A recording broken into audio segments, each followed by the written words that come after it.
What is up, everybody? It's your boy Young Fizz, aka mr.dopestatus on Instagram, and welcome back to another video. So today we're talking none other than the legendary electronics company, which is Akai. So let's go ahead and get right into it.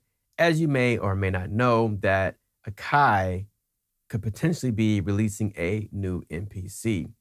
And the only reason why we know this is because if you pay attention to the email, you notice that they have a photo of what looks like an MPC one, but it's missing a few buttons. So they could potentially get a new MPC with NAM probably coming up, or maybe a little bit after NAM. So if you check the email, you know that they also released something called STEMS, right?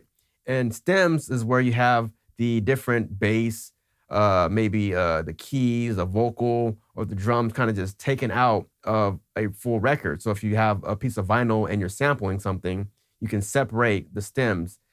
So that might just be coming to the MPC, but the question is, could it be coming to native instruments as well? You know, will they follow suit or will they not follow suit? Because we do have software like Serato Sample, and Serato Sample allows you to do the exact same thing. The question is it any good? And from what I can see with the few videos that were out, is that the quality seems to be decent, and it could potentially be better than what Serato has.